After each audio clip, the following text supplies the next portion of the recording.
अगर देश के यशस्वी प्रधानमंत्री जी ने कुछ बात कही है और देश के लिए कही है तो हम भी उतने ही देशभक्त हैं। पहले अगर हमारा देश होगा तभी हम होंगे। सोने के साथ साथ पेट्रोल भी कहा है, तो पेट्रोल पे जो कहने की बात हुई उसके पहले उन्होंने इलेक्ट्रिक व्हीकल दे दिया था, उसका एक समाधान दे दिया था, वैकल्पिक व्यवस्था थी। लेकिन आज उन्होंने कहा कि सीधा कि 1 साल तक सोना न खरीदें, तो हमारे लिए भी तो कोई वैकल्पिक व्यवस्था होनी चाहिए थी। हम 3 महीने तक EMI नहीं देंगे तो हमारे अकाउंट NPA हो जाएगा, अकाउंट NPA हो जाएगा तो हमारे सिविल में दिखने लगेगा, सिविल में दिखेगा तो हम बैंकक्रप्ट हो जाएंगे।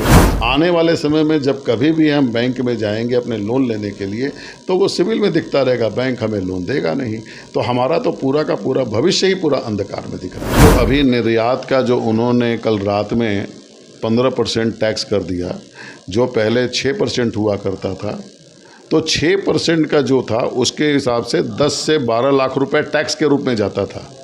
अब क्या स्थिति हो गया कि अब वो जब उन्होंने कर दिया 15% तो 20 से 22 लाख रुपए टैक्स हो जाएगा। अब उसके बाद कल से आज तक में 10 से 12 हज़ार रुपये का सोने में बढ़ोतरी दिखने लगा है। उससे क्या होता है कि आम आदमी के पहुंच से तो पहले ही वही ख़त्म होते जा रहा था, अब महंगाई और बढ़ जाएगी। देश के प्रधानमंत्री नरेंद्र मोदी ने देशवासियों के लिए एक बड़ी अपील किया है, लेकिन उस अपील का असर सराफा व्यवसायियों पर सीधे सीधे पड़ रहा है, क्योंकि उन्होंने सोना को लेकर के भी अपील कर दिया कि 1 साल तक खरीदारी नहीं करें। अब अगर 1 साल तक ग्राहक दुकानदारों के पास नहीं पहुंचेंगे तो उनकी जीविका कैसे चलेगी।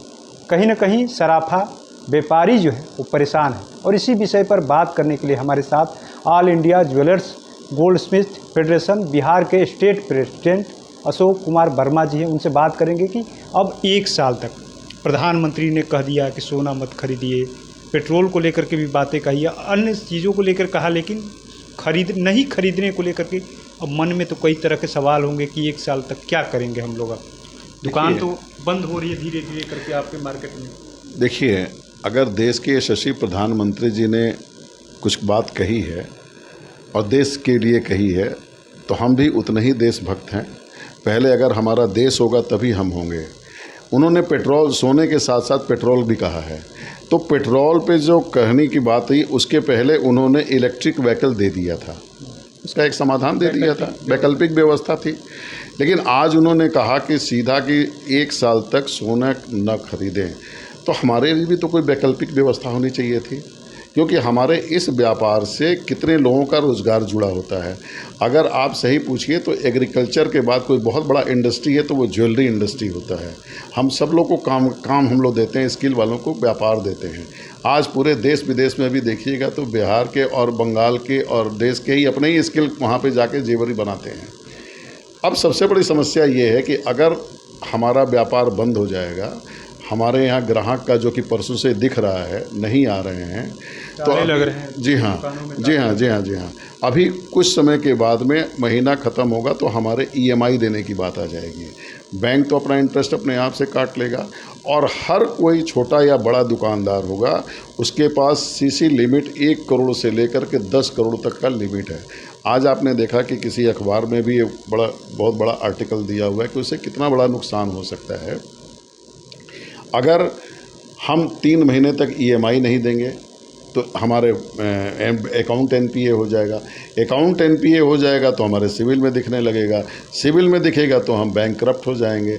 आने वाले समय में जब कभी भी हम बैंक में जाएंगे अपने लोन लेने के लिए तो वो सिविल में दिखता रहेगा, बैंक हमें लोन देगा नहीं, तो हमारा तो पूरा का पूरा भविष्य ही पूरा अंधकार में दिख रहा है। इसलिए आपके चैनल के माध्यम से हम लोग यशस्वी प्रधानमंत्री जी से एक अनुरोध करना चाहते हैं विनम्रतापूर्वक कि अपने इस अपील पर एक बार पुनः विचार करें और हमारे लिए भी, हमारे जीने के लिए भी, हमारे परिवार के लिए भी एक दूसरा विकल्प व्यवस्था बताएं। कहीं ना कहीं आपका मानना है कि जब तक वैकल्पिक व्यवस्था नहीं हो तब तक इस तरीके का जो फरमान जारी किया गया है या प्रधानमंत्री ने जो बातें कहा है, अपील किया है, उस अपील को वापस लिए नहीं, हमारा ये कहना कि मैं अपील वापस लेने की बात मैं अपने मुंह से नहीं कह सकता, हम अनुरोध कर वैकल्पिक सकते हैं। व्यवस्था, जी हाँ, वैकल्पिक व्यवस्था की मांग हम करना चाह रहे हैं।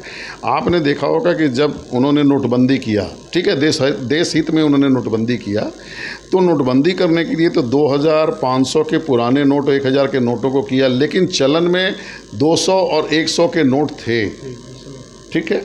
हमारे लिए तो सारा रास्ता ही बंद हो गया, हम करें तो क्या करें। आखिर हमारे 3 जनरेशन 4 जनरेशन से हम लोग इसी पीढ़ी में लगे हुए हैं, हमने कभी दूसरे तरफ झांक के देखा भी नहीं। अब हम क्या करें, हमको तो हमारे सामने तो पूरा अंधेरा दिख रहा है। आप तो स्टेट प्रेसिडेंट हैं, कई ग्राहक ऐसे होंगे जिनके ऊपर लोन भी होगा, क्योंकि रोजगार करते हैं तो लोन लेना पड़ता है, उन पर भी एक तरीके से। भाई अब ग्राहक की बात छोड़िए, सभी दुकानदारों के पास में कुछ ना कुछ सीसी लिमिट होते हैं। व्यापार जब से उन्होंने कहा कि डिजिटल व्यापार करने की बातें हैं, अकाउंटेंसी की बात कही है, उन्होंने कहा कि सारे चीज़ आप लोग डिजिटल पेमेंट से करें, तो निश्चित न कहीं पे फाइनेंशियल इंस्टीट्यूशन तो जुड़ता ही है। तो आज तो समस्या इसी बात को तो हम लोग कह रहे हैं ना कि अगर हम टाइम पे EMI नहीं देंगे तो हमारे सिविल ख़राब हो जाएंगे, हम बैंक में बैंकक्रप्ट हो जाएंगे, हमारा अकाउंट NPA हो जाएगा। उस सिचुएशन में क्या होगा। हमारे बच्चों का भविष्य जुड़ा हुआ है, हमारे सप्लायर जुड़े हुए हैं, हमारे यहाँ कारीगर जुड़े हुए हैं, हमारे यहाँ लॉजिस्टिक जुड़ी हुई है, हमारे यहाँ जितने भी तरह के लोग होते हैं सारे के सारों का आधार तो हम ही लोग हैं ना। एक ज्वेलरी की एक अंगूठी बनती है तो वो भी 4 से 5 आदमी के हाथ में होते हुए तब एक अंगूठी बन के आती है। आपने तो कहा दिया कि एक सुनार के यहाँ एक दुकानदार के यहाँ जाके अंगूठी दे दिया, लेकिन अंगूठी बनाने के लिए वो 4 जगह 5 जगह से होता है। पहले उसको गलाया जाता है तो गलाई वाले इन्वॉल्व होते हैं, पहले पॉलिश किया जाता है तो पॉलिश वाले इन्वॉल्व होते हैं, उसके बाद कारीगर के पास दिया है तो कारीगर इन्वॉल्व होते हैं, उसके बाद उसके जो गढ़त होती है HUID होती है तो वो इसमें इन्वॉल्व होते हैं। तो बहुत सारे लोग इस पे इन्वॉल्व हैं, सिर्फ दुकानदार इन्वॉल्व नहीं है। लाखों लोग रोजगार से एक तरीके से कहे कि बाहर हो जाएंगे, बेरोजगार होने की डर भी है बेरोजगारी का।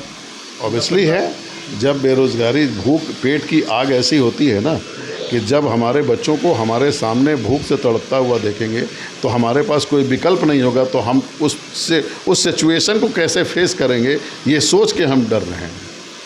एक और बड़ी समस्या है कि कई चीज़ों पर प्रतिबंध किया जाता है तो उसका ब्लैक मार्केट बढ़ जाता है, तो ये आप लोगों के मन में भी चला होगा, अब तो ब्लैक मार्केट हो जाए बढ़ जाएगा इससे। देखिए ब्लैक मार्केट तो ये जो अभी निर्यात का जो उन्होंने कल रात में 15% टैक्स कर दिया, जो पहले 6% हुआ करता था, तो 6% का जो था उसके हिसाब से 10 से 12 लाख रुपए टैक्स के रूप में जाता था।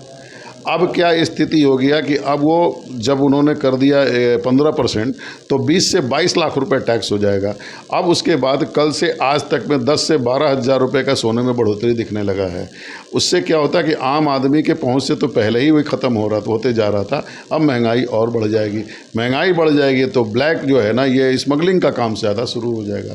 पहले 15% था, 15% को 6% इसीलिए किया गया कि जो अनऑर्गेनाइज तरीके से जो गोल्ड आ रहा था उस पर प्रतिबंध लगाया जाए, लेकिन अब फिर 15% हो गया तो फिर वो लोग पनप जाएंगे और वो स्मगलिंग करना शुरू कर देंगे। आप लोग क्या करिएगा?